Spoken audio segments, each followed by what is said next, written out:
My ride is here. I'm leaving. You move! You get tased! Leave! He's not going anywhere!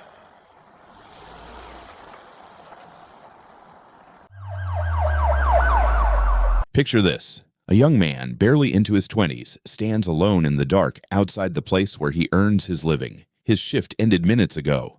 The automatic doors behind him are locked. The fluorescent signs have dimmed. He has done nothing wrong. He has committed no offense. He has not raised his voice, threatened anyone, or so much as jaywalked. He is simply waiting for a ride home, and within the next several minutes, his entire life is going to be upended by a single officer with a badge, a taser, a German Shepherd in the back seat, and an ego that cannot tolerate being questioned. What happened to this young man could happen to you. It could happen to your son, your brother, your neighbor. It could happen on any sidewalk, in any parking lot, in any state in this country. And if you think it cannot, I would ask you to stay with me until the very end of this story, because what you are about to hear is not an exaggeration. It is not a dramatization. Every detail is drawn from official body camera recordings, arrest reports, and public records. And by the time we reach the conclusion, you will have to decide for yourself whether justice was served or whether something far more dangerous is being allowed to continue unchecked. If stories like this matter to you, if you believe that accountability and transparency are not just words but principles worth defending, then I would genuinely appreciate it if you subscribe to this channel. We do not sensationalize. We do not embellish. We simply tell the truth about what happens when authority goes unchallenged. Now let us begin. The town of Bayshore sits along the eastern coast of Florida, one of those mid-sized communities where strip malls alternate with palm trees, where the humidity hangs in the air like a damp curtain even after the sun has gone down, and where the local police department is small enough that you start to recognize the same patrol cars circling the same blocks night after night. It is not a dangerous town by any stretch. Violent crime rates hover well below the state average. Most of the calls that come through dispatch involve noise complaints, minor traffic incidents, or the occasional shoplifting report from one of the chain stores that line the main commercial corridor. It is the kind of place where nothing much happens, which is precisely why what occurred on this particular evening is so deeply troubling. The Bayshore Police Department employed roughly 40 sworn officers at the time of this incident. Among them was a patrolman named Officer Dennis Corvin. Corvin had joined the department approximately 2.5 years earlier, transferring in from a brief stint at a smaller agency one county over. In that relatively short period of time, he had already developed a reputation, not among the community at large, because most residents of Bayshore had never heard his name, but among the people who had encountered him during traffic stops, wellness checks, and late-night patrols. A pattern had emerged. Corvin was the kind of officer who treated every interaction as a potential confrontation. He spoke in clipped, aggressive sentences. He escalated quickly. He seemed to interpret any question, any hesitation, any assertion of rights as a personal challenge that needed to be crushed immediately and decisively. There had been other incidents before the one we are about to examine. In one documented encounter, Corvin had stopped a pedestrian who was walking along a residential street in the early evening. The individual had done nothing unlawful. Corvin demanded identification. When the person asked why they were being stopped, Corvin immediately threatened handcuffs. The person tried to explain that they suffered from a neurological condition and that the flashing lights on Corvin's patrol vehicle could trigger a medical episode. Corvin ignored this entirely. He continued pressing for a name, continued threatening arrest, and the encounter escalated until the person was physically restrained despite having committed no offense whatsoever. That incident did not make the news. It did not result in any disciplinary action. It simply became another data point in a growing pattern that nobody in a position of authority seemed interested in addressing. And so, on this warm evening in late spring, Officer Dennis Corvin was still on patrol, still carrying his badge, still carrying his taser, still carrying that particular brand of hostility that some officers mistake for strength. Now, let us talk about the young man at the center of this story. His name was Marcus Dwyer. He was 23 years old. He had no criminal record, not a misdemeanor, not a citation, not so much as a parking ticket. He had grown up in the area, attended local schools, and after graduating had taken a job at a Wellspring Pharmacy, one of those large chain drugstores that sells everything from prescriptions to snacks to seasonal decorations. It was not glamorous work. The pay was modest. The hours were long. But Marcus showed up on time, did his job without complaint, and had earned the quiet respect of his coworkers and his shift supervisor, a man named Greg. There is one other detail about Marcus that becomes relevant later in this story, and it is worth mentioning now. His grandfather, Raymond Dwyer, had spent over 25 years in law enforcement. Raymond had risen through the ranks of a neighboring city's police department, eventually retiring as a captain. He was a man who understood policing from the inside, who had dedicated his career to the belief that a badge carries with it not just authority, but responsibility. Marcus had grown up hearing his grandfather's stories. He understood that police officers had a difficult job. He had been raised to be respectful toward law enforcement. None of that was going to matter tonight. It was a Thursday evening, and Marcus had been working the closing shift at the Wellspring Pharmacy. The store's posted hours had it shutting down at 9:30 in the evening, and by 9:45, Marcus and the other closing staff had completed their final tasks. The registers were reconciled. The floors were swept. The last few customers had filtered out. Greg, the shift supervisor, locked the front entrance, said goodnight to Marcus, climbed into his truck, and drove away. Marcus stood alone in the parking lot. The air was thick and warm. The kind of Florida evening where the heat of the day does not so much dissipate as simply redistribute itself, settling into a low, oppressive blanket that clings to your skin. The parking lot lights cast wide, orange circles on the asphalt. A few cars remained in the lot belonging to employees of the neighboring businesses, but otherwise the area was quiet. The strip mall that housed the Wellspring Pharmacy also contained a sandwich shop, a dry cleaner, and a mobile phone repair store, all of which had closed earlier in the evening. The parking lot felt empty and still. Marcus pulled out his phone and opened his rideshare app. He did not own a car. Many 23-year-olds in his situation did not. Insurance in Florida was expensive, and on a pharmacy clerk's wages, the math simply did not work. So he relied on rideshare services to get to and from work, a routine he had followed dozens of times before, without incident. He requested a ride, and the app told him a driver would arrive in approximately 8 minutes. 8 minutes. That was all the time he needed to wait. He found a spot near one of the concrete support pillars at the front of the building, a spot where he had waited many times before, where the overhang provided a little shade from the parking lot lights, and where he could easily see approaching vehicles. He sat down on the low concrete ledge that ran along the base of the building. The warmth of the day still radiated from the concrete beneath him. He pulled his gray zip-up sweatshirt from his backpack and put it on. The air conditioning inside the store always ran cold, and he had learned to bring a layer with him for the walk home or the ride. It was a small, unremarkable act, the kind of thing a person does without thinking, the kind of thing that should never matter to anyone. And then headlights swept across the parking lot. A marked patrol vehicle turned off the main road and pulled into the Wellspring Pharmacy lot. It moved slowly, the way patrol cars do when an officer is scanning an area, looking for something, anything, that might justify engagement. The cruiser's headlights illuminated the empty parking spaces, the darkened storefronts, and then, inevitably, the solitary figure of Marcus Dwyer sitting near the front of the pharmacy. Inside that patrol vehicle was Officer Dennis Corvin. Now, let us pause here for a moment and consider what a reasonable officer might do in this situation. You are on routine patrol. You drive past a closed business. You notice a single person sitting outside. They are not attempting to break in. They are not carrying stolen merchandise. They are not behaving erratically. They are simply sitting there. A reasonable officer, one trained in de-escalation, one who understands the difference between suspicious behavior and ordinary behavior, might slow down, take a look, and if nothing seems amiss, continue on their way. If they felt compelled to make contact, they might roll down their window and ask a friendly question. Everything all right? Need any help? The person would explain that they just got off work and are waiting for a ride. The officer would nod, maybe say, "Have a good night," and drive on. The entire exchange would take 30 seconds. No conflict, no drama, no arrest, just two human beings sharing a brief, unremarkable moment in a parking lot. That is not what happened here. What the body camera footage shows, once it finally activates, is Officer Corvin's patrol vehicle pulling into the lot and stopping at an angle, the way officers are trained to position their vehicles during a potential confrontation. The headlights are aimed directly at Marcus.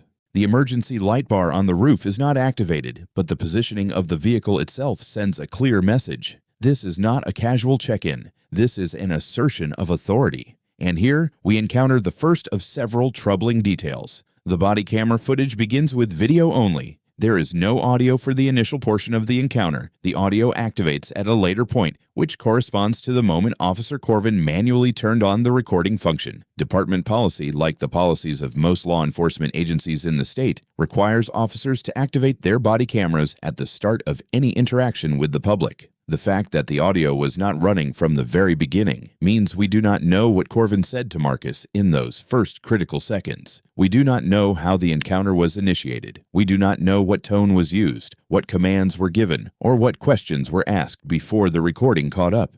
What we can see in the silent video footage is Marcus sitting peacefully on that concrete ledge. He is wearing his gray sweatshirt over what appears to be a work uniform. His posture is relaxed. He is not attempting to flee. He is not concealing anything. He is not doing anything that any reasonable person would describe as suspicious. He is simply existing in a public space adjacent to his place of employment. When the audio finally kicks in, the first thing we hear is Corvin's voice, and it immediately establishes the tone of everything that follows. There is no warmth in it, no curiosity, no genuine interest in understanding the situation. It is the voice of a man who has already decided how this encounter is going to go. What are you doing out here? You got identification, something with your name on it.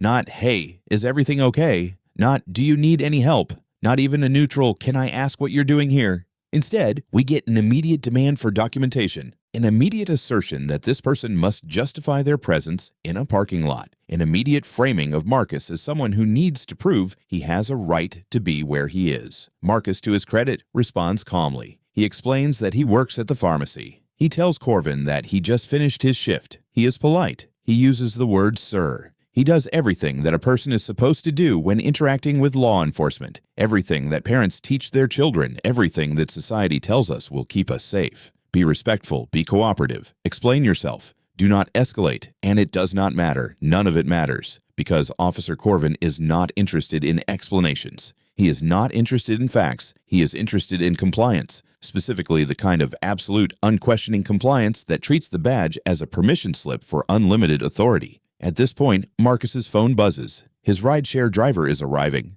He can see the car pulling into the lot, and in that moment, Marcus does something perfectly reasonable. He says that his ride is here and that he is going to go. Think about that for a second. A young man who has committed no crime, who is standing outside his own workplace, who has calmly explained who he is and what he is doing, sees his ride arrive and says he is going to leave. In any rational universe, that would be the end of the story. But we are not operating in a rational universe. We are operating in the universe of Officer Dennis Corvin. No, you are not. 3 words, delivered flatly, without explanation, without justification, just a raw assertion of power. You are not leaving. I am in control. You will do what I say. Marcus tries again. I have not broken any laws, sir. His voice is steady, but there is a note of confusion in it now. The disorientation of a person who is beginning to realize that the rules they thought governed this kind of interaction do not apply. He has done nothing wrong, and he knows it. He has explained himself clearly, and he knows it. And yet, he is being told he cannot leave. Corvin reaches for his radio. His voice shifts into the clipped, coded language of law enforcement communication, the shorthand that transforms a human being into a case number. He calls in to dispatch. He requests backup. And the words he uses are significant because they reveal the narrative he is already constructing, the story he is going to tell that will justify everything he is about to do. I have got one resisting. Resisting. That word. That single devastating word that can transform an innocent person into a criminal in the time it takes to key a radio. Marcus has not resisted anything. He has not raised a hand. He has not attempted to flee. He has not physically obstructed the officer in any way. He said he wanted to leave. He expressed a desire, verbally, calmly, respectfully, to get into the car that he had arranged and paid for, and go home. And in Officer Corvin's reality, that constitutes resistance. I want you to sit with that for a moment. I want you to genuinely consider what it means to live in a society where a young man saying, "My ride is here and I would like to go home," can be classified as resistance. Because if that standard applies to Marcus, it applies to you. It applies to everyone. Now let me explain the legal framework that governs what should and should not happen in an encounter like this, because understanding the law is essential to understanding just how far off the rails this situation went. When a police officer approaches someone and begins asking questions, that interaction does not automatically constitute a detention. The courts have long recognized a category called a consensual encounter. This is when an officer approaches a person in a public place, asks a few questions, and the person is free to walk away at any time. No constitutional protections are triggered because no one's liberty has been restricted. It is the legal equivalent of any stranger striking up a conversation. You can participate, or you can say, "No thanks," and keep walking. But there is a threshold. When an officer communicates, either through words or through actions, that a person is not free to leave, the encounter transforms. It becomes what the courts call a Terry stop, named after a landmark case from 1968. A Terry stop is not an arrest, but it is a seizure of the person within the meaning of the Fourth Amendment. And because it implicates constitutional rights, it comes with strict requirements. For a Terry stop to be lawful, the officer must possess what is known as reasonable articulable suspicion. That phrase is important, every word of it. Reasonable means the suspicion must be one that a sensible person, considering all the circumstances, would share. Articulable means the officer must be able to put it into words, to point to specific concrete facts that support the suspicion. And suspicion means there must be a genuine belief, grounded in those facts, that some specific criminal activity has occurred, is occurring, or is about to occur. Hunches do not qualify. Gut feelings do not qualify. A vague sense that something seems off does not qualify. The officer must be able to articulate, clearly and specifically, what criminal activity they suspect and what observable facts led them to that suspicion. Furthermore, even when a Terry stop is justified, it is inherently limited in scope and duration. The Supreme Court and the federal appellate courts have been very clear about this. An investigatory detention must last only as long as is necessary to confirm or dispel the officer's suspicion. It must be conducted using the least intrusive means reasonably available. The officer cannot simply hold someone indefinitely. The officer cannot treat a brief investigatory stop as though it were an arrest. The moment the purpose of the stop has been fulfilled, the person must be released. These are not obscure legal technicalities. These are bedrock constitutional protections that define the boundary between a free society and a police state. And every single one of them was violated in the parking lot of that pharmacy. Let us return to the scene. Marcus has stated that he works at the pharmacy. He has explained that he just finished his shift. His demeanor is calm and respectful. His clothing is consistent with someone who has just completed a retail shift. The store closed at 9:30. It is now approximately 9:50. The timeline is perfectly consistent with his account. Everything about this situation points to a simple, innocent explanation. And Officer Corvin himself will later admit, on camera, that he believes Marcus is telling the truth. But that admission comes later. Right now, in this moment, Corvin is not interested in truth. He is interested in control. Marcus sees his rideshare vehicle enter the parking lot. He looks toward it. Perhaps there is a flicker of relief on his face, the thought that this bizarre encounter is about to end, that his driver will pull up, he will get in, and by the time he arrives home, this will be nothing more than an unpleasant story to tell his grandfather over the phone. He tells Corvin again that his ride has arrived, that he would like to leave. And Officer Corvin draws his taser. Let that image settle in your mind. A police officer standing in a pharmacy parking lot, aiming an electroshock weapon at a 23-year-old with no criminal history, who has committed no crime, who is guilty of nothing more than waiting for a ride home from work. The taser is not holstered at his side as a precaution. It is drawn. It is pointed. It is a direct, explicit threat of violence against a person whose only transgression is the desire to go home.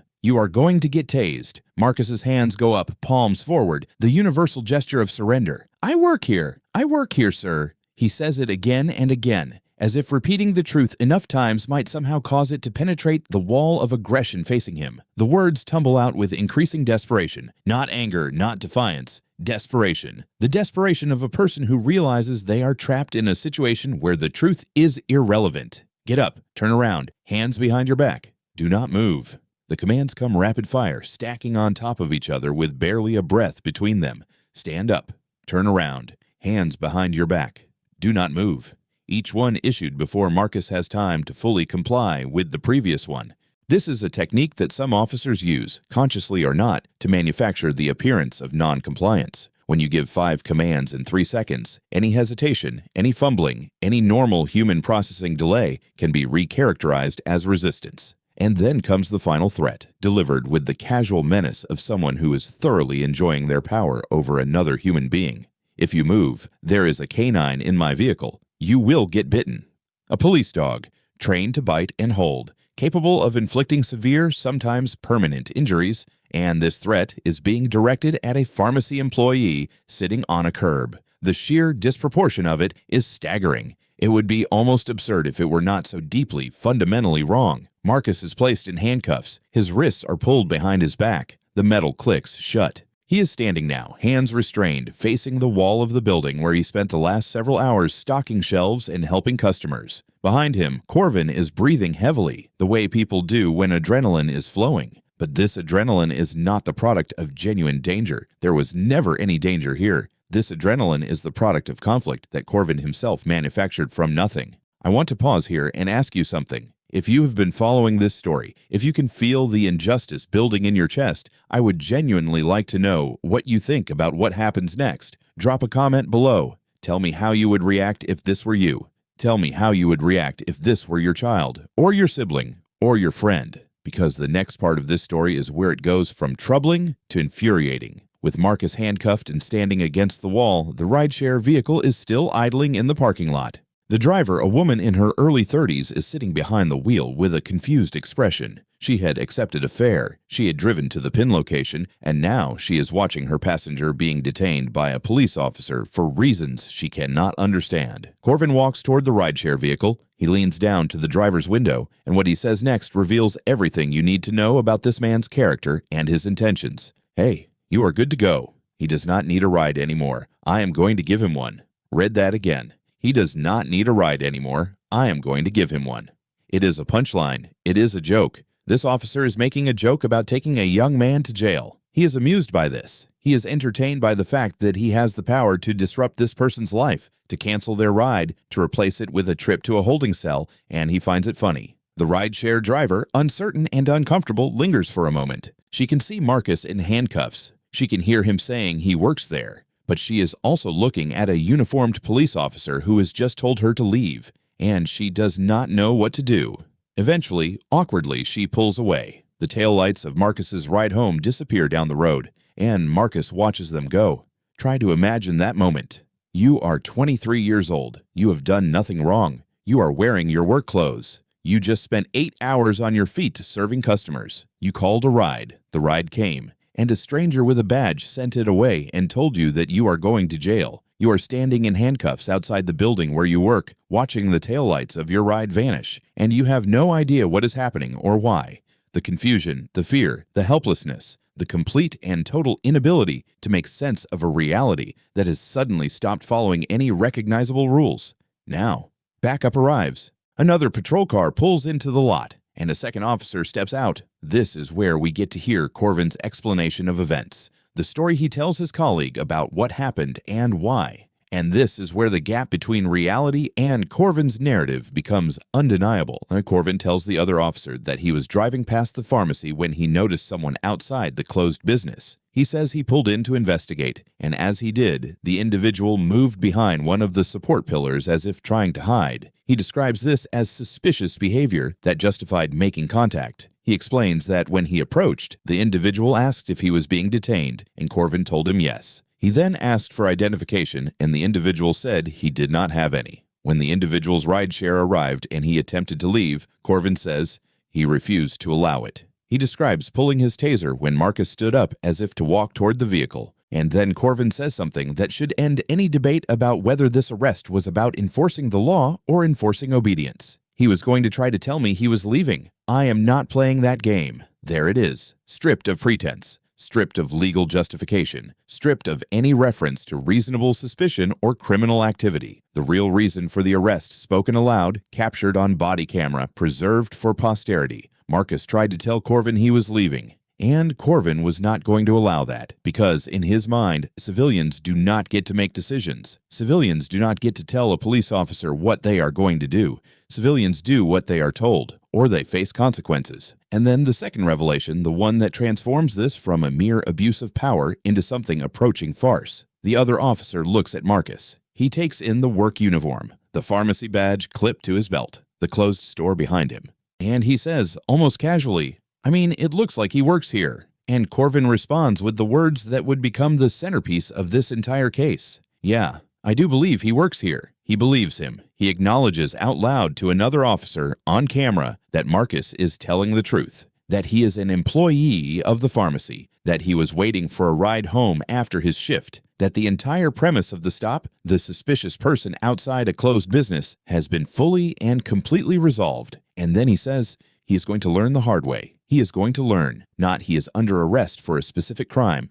not the evidence indicates a violation of a specific statute. He is going to learn. Marcus is going to be taught a lesson. He is going to be punished, not for breaking the law, but for the unforgivable sin of asserting that he had a right to leave, for believing, naively, that being innocent meant he was free to go. Now let me share with you the official arrest report, the written document that Officer Corvin prepared to justify what he had done. Every word of it matters, because this is the document that will follow Marcus through the legal system. This is the document that a prosecutor will read. This is the document that could result in a criminal conviction. The report states that Officer Corvin observed an individual wearing a hooded sweatshirt positioned outside a closed commercial establishment. It states that Corvin pulled his marked patrol vehicle into the lot and observed the individual make a movement behind one of the building's support columns as if attempting to conceal himself. It states that Corvin made contact with the individual based on this suspicious behavior. It states that during the conversation, the individual expressed a desire to leave, and Corvin informed him that he was being detained. The report then states that the individual failed to comply with the detention, which forms the basis for the charge of resisting an officer without violence. That is the official version. Let us compare it to what actually happened. Corvin says Marcus was wearing a hooded sweatshirt outside a closed business. True, but misleading. Marcus was wearing a sweatshirt because the pharmacy's air conditioning ran cold, and he always brought a layer for the walk or ride home. He was outside a closed business because he worked at that business and had just finished his shift. The framing makes it sound sinister. The reality is entirely mundane. Corvin says Marcus moved behind a support column as if trying to hide. Marcus says he was putting on his sweatshirt. Think about the physical mechanics of putting on a zip-up hoodie. You hold it behind you, slide your arms in, and shrug it onto your shoulders. That motion might, to someone looking for something suspicious, momentarily position your body near or behind a pillar. But it is not hiding. It is getting dressed. Corvin says Marcus expressed a desire to leave. True, Marcus said his ride was there and he wanted to go home. This is not a crime. This is not resistance. This is a statement of intent by a free citizen who had not been lawfully detained. And that brings us to the central legal question.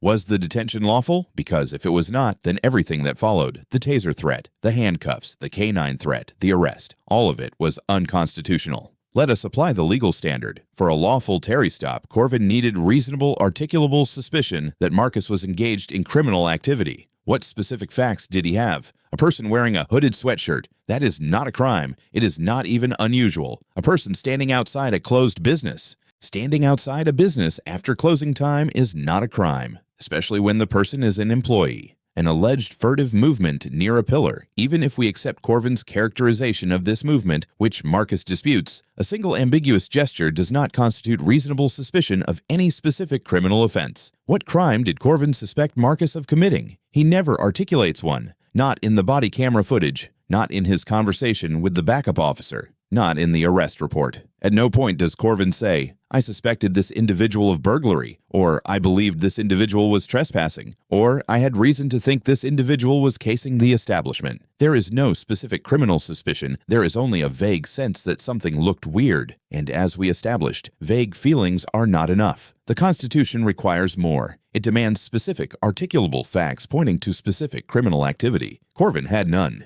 But let us go even further. Let us assume, for the sake of argument, that Corvin did have reasonable suspicion at the outset. Let us grant him that, even though the facts do not support it, even in that scenario, his actions were unlawful. Because a Terry stop, even a justified one, has limits. It must be limited in scope. It must be limited in duration. It must use the least intrusive means available. And it must end the moment the officer's suspicion has been confirmed or dispelled. Marcus told Corvin he worked at the pharmacy. He gave the name of his shift supervisor. He pointed to his work clothing. He noted the closing time of the store. He did everything a person could possibly do to explain an innocent situation, and Corvin himself admitted he believed the explanation. The moment Corvin believed Marcus, the legal justification for the detention evaporated. The suspicion, such as it was, had been fully dispelled. The stop should have ended. Marcus should have been told, "All right, have a good night," and allowed to get into his rideshare vehicle and go home. Instead, Corvin pointed a taser at him, threatened to have him bitten by a dog, placed him in handcuffs, dismissed his ride, and took him to jail.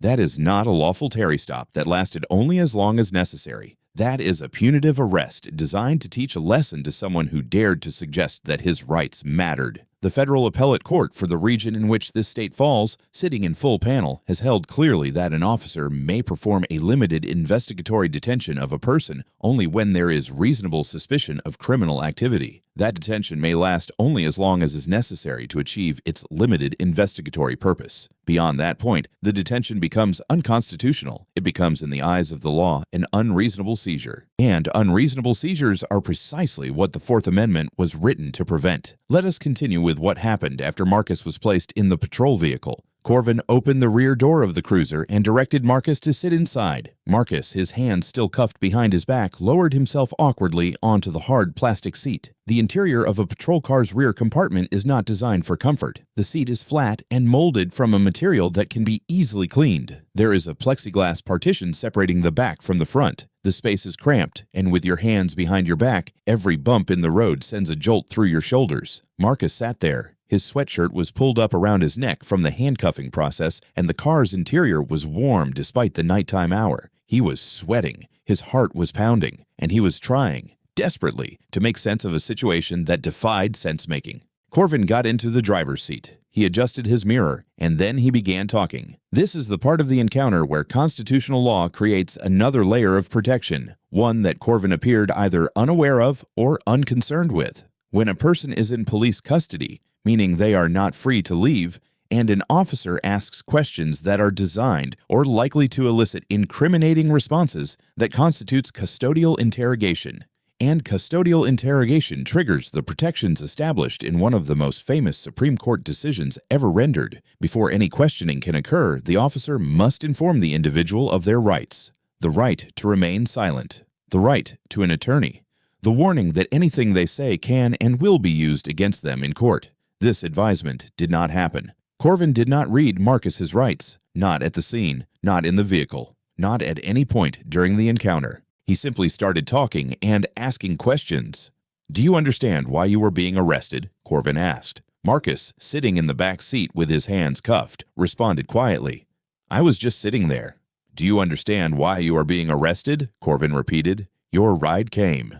Marcus said nothing for a moment. Then Corvin, apparently unable to resist the urge to explain himself, launched into his version of events. He told Marcus that he had pulled up and seen someone outside a closed business, that the person had moved behind a pillar, that it looked strange, that he had attempted to identify the individual and the individual had refused. But this is where Corvin's narrative diverges from reality in a crucial way. He told Marcus while recording that he had asked Marcus to identify himself and that Marcus had refused. But that is not what happened. Corvin did not merely ask Marcus his name, he demanded a physical identification card. The body camera audio is clear on this point. Corvin's first words, once the audio activated, were a demand for an ID card, something with your name on it. There is a significant legal difference between asking someone their name and demanding that they produce a government-issued identification document. In this state, as in many states, a pedestrian, someone who is not operating a motor vehicle, has no legal obligation to carry a physical ID. They are not required to have one on their person. They are not required to produce one upon demand.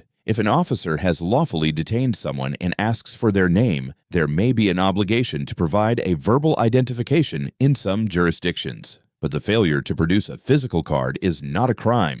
It cannot form the basis for an arrest. And yet, that is precisely what happened here. Corvin wanted a card. Marcus did not have one on him.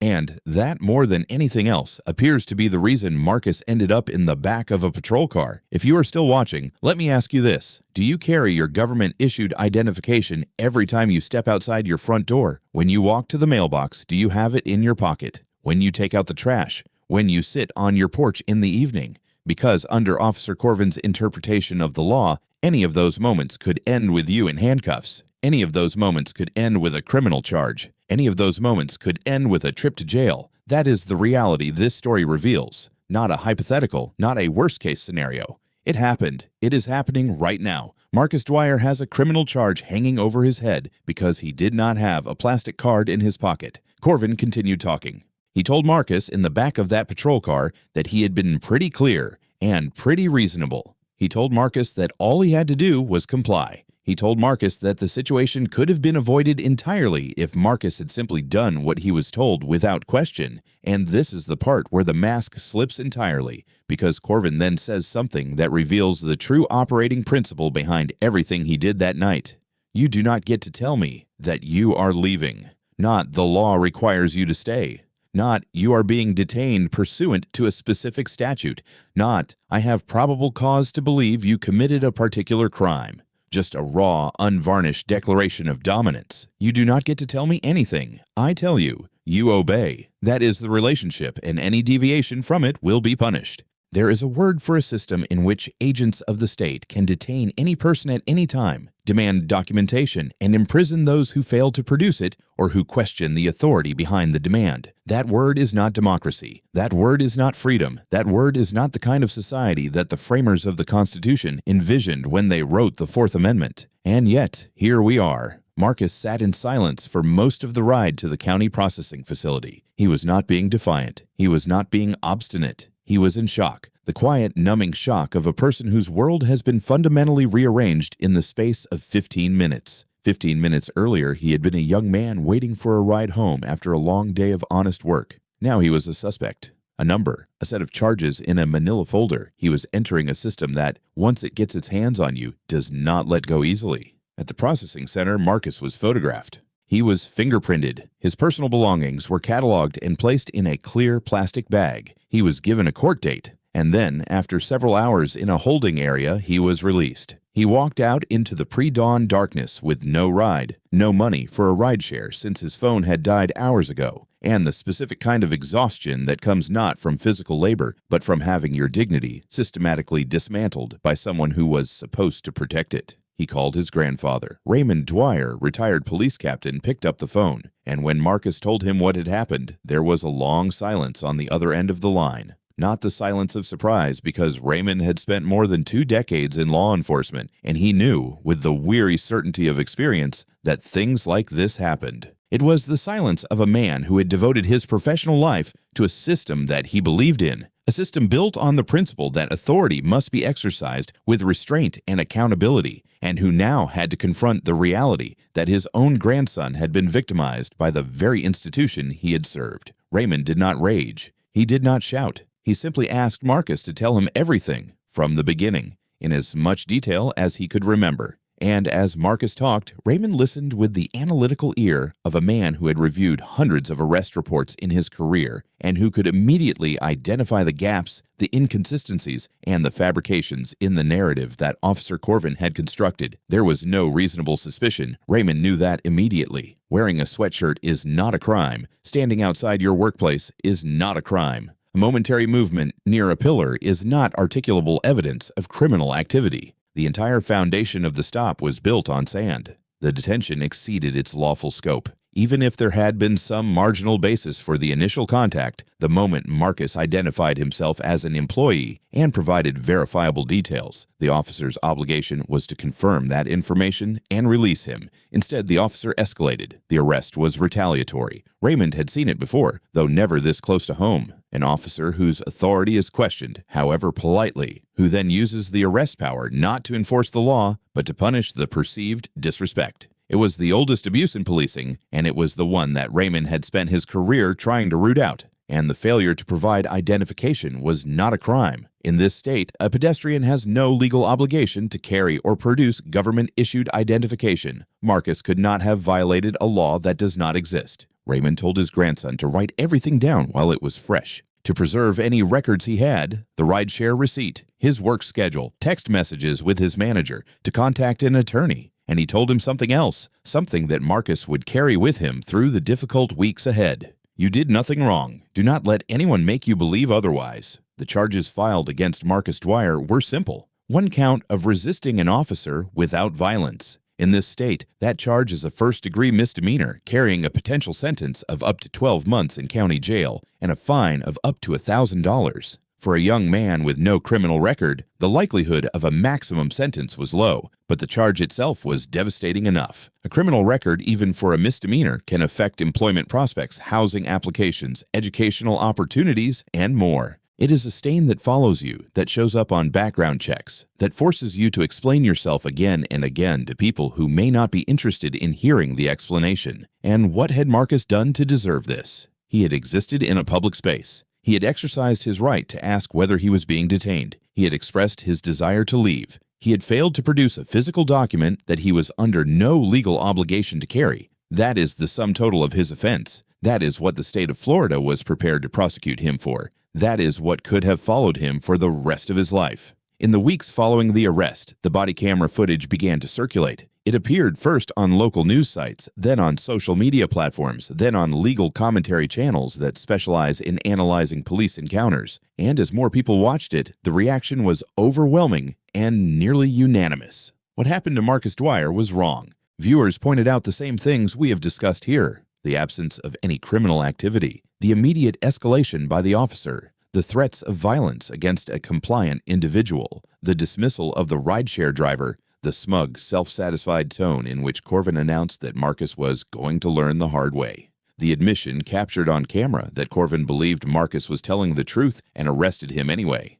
Legal analysts weighed in. Defense attorneys dissected the arrest report and found it wanting. Constitutional scholars noted that the facts, as presented in Corvin's own account, did not meet the threshold for reasonable suspicion, let alone probable cause for an arrest. Former law enforcement officers, people who had worn the same uniform and carried the same badge, expressed dismay at the way the encounter had been handled. And yet, as of the time this story is being told, the charges against Marcus Dwyer remain pending. They have not been dismissed. They have not been dropped. The machinery of the criminal justice system, once set in motion, does not easily reverse course. A prosecutor has a file on a desk, a court date is on a calendar, and a young man who did nothing wrong is waiting to find out whether the system will ultimately recognize the injustice that was done to him, or whether it will simply grind forward, indifferent to the truth. Let me take a moment to address something that I know some of you are thinking, because it comes up every single time a story like this is told. Some of you are thinking that Marcus should have simply complied,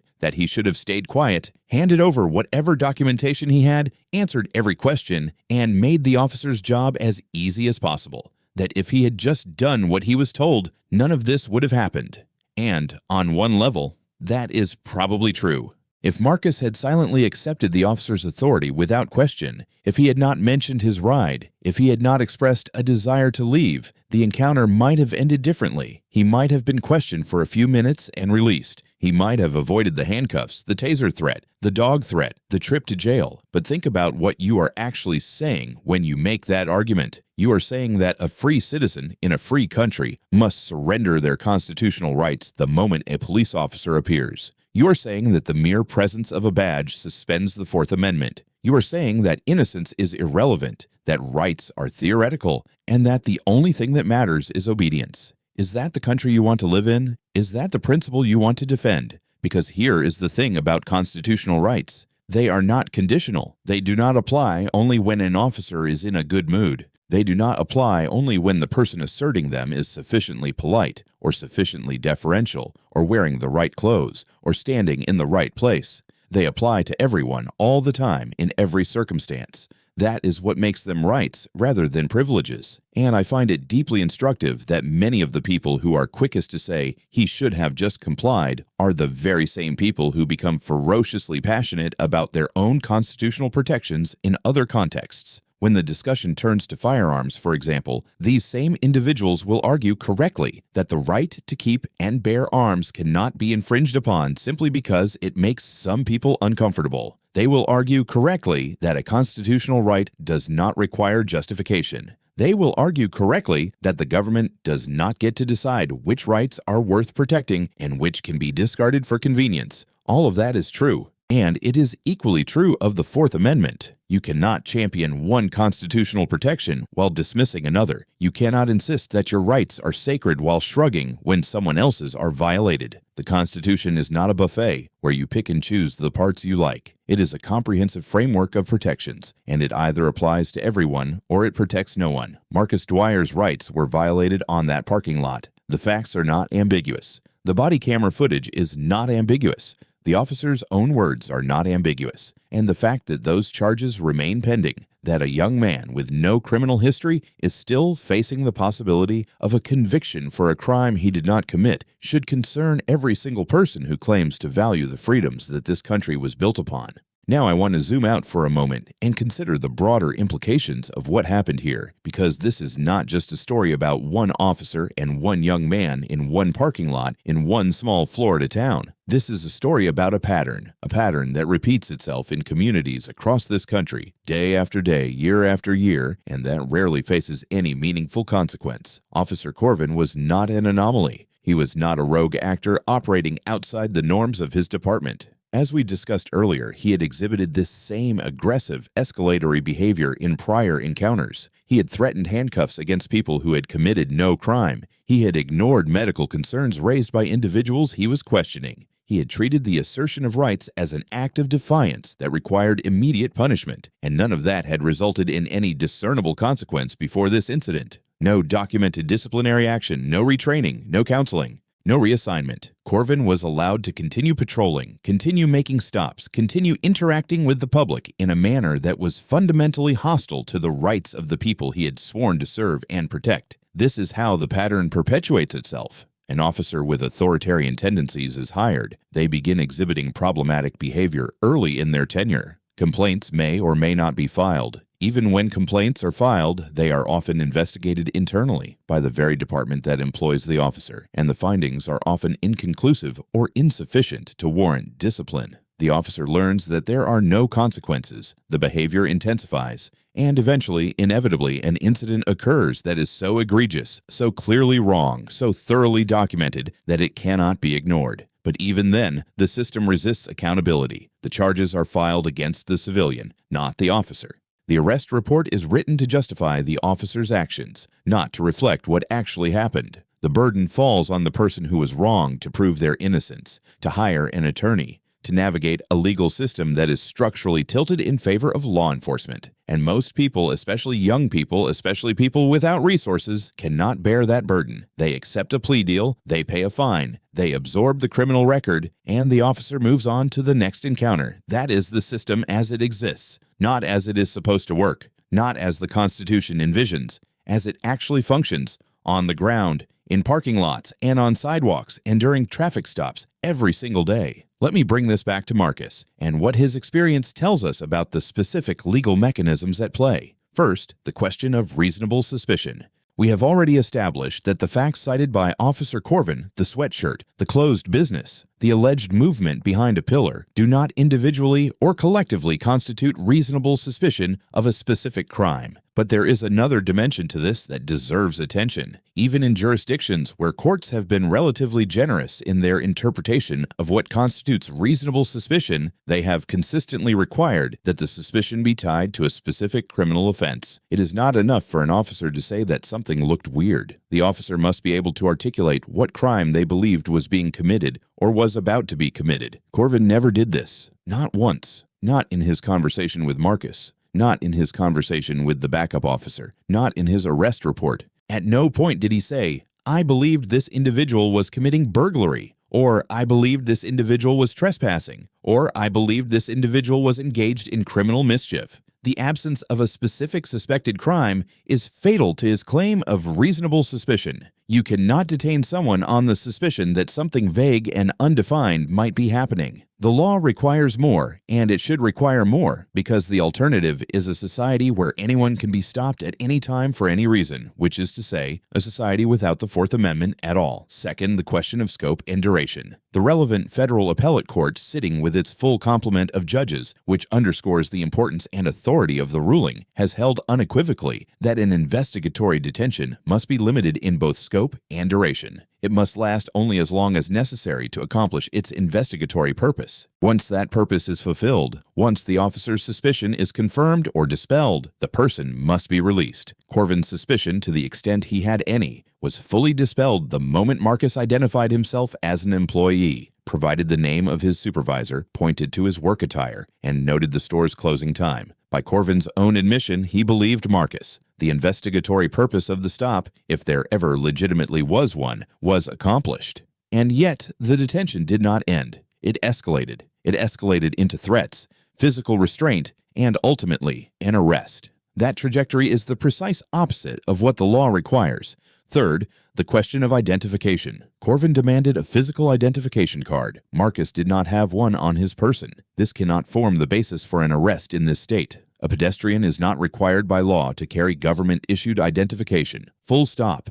Whatever obligation might exist to verbally identify oneself during a lawful detention, and that obligation varies by jurisdiction, it was met here. Marcus told Corvin who he was. He told him where he worked. He told him who his supervisor was. He provided every piece of identifying information available to him. The demand for a physical card was legally unfounded, and the arrest for failing to produce one was legally unsupportable. Fourth, the question of custodial interrogation. Once Marcus was handcuffed and placed in the patrol vehicle, he was unquestionably in custody. When Corvin began asking him questions about what he was doing, whether he understood why he was being arrested, and so on, that constituted interrogation. The combination of custody and interrogation triggers the constitutional requirement that the individual be advised of their rights before any questioning occurs. This advisement did not happen. As a result, any statements Marcus made during the ride to the processing facility would be subject to suppression if his attorney files the appropriate motion. They would be inadmissible as evidence. They could not be used against him at trial. Now, it is important to note that the failure to provide these warnings is not itself a violation that gives rise to a civil lawsuit. It is an evidentiary rule. Its consequence is the exclusion of improperly obtained statements, not monetary damages. But it is nonetheless significant because it demonstrates yet another way in which Corvin either did not know or did not care about the legal boundaries of his authority.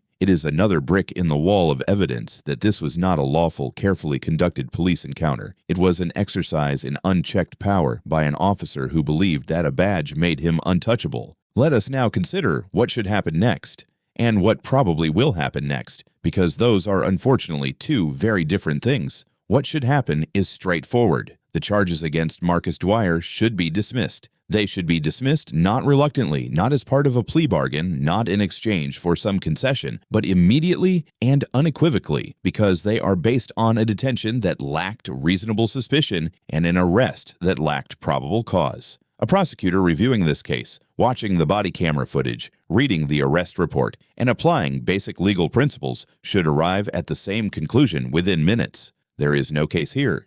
There was no crime. The charges should go away. Additionally, Officer Corvin should face a thorough and transparent internal affairs investigation, not a cursory review that concludes with a slap on the wrist. A real investigation that examines not only this incident, but the pattern of behavior that preceded it, the prior complaints, the prior escalations, the prior threats, the body of evidence suggesting that Corvin has been routinely exceeding his authority and violating the rights of the people he encounters. And if that investigation confirms what the evidence overwhelmingly suggests, there should be meaningful consequences. Not a written reprimand that goes into a file that nobody reads. Not a temporary reassignment to desk duty. Meaningful, proportionate consequences that reflect the seriousness of what occurred and that send a clear message to every other officer in that department and in every department that is watching. That is what should happen. What will probably happen is far less satisfying. The charges against Marcus may eventually be dropped, but it will likely take months and the involvement of a defense attorney.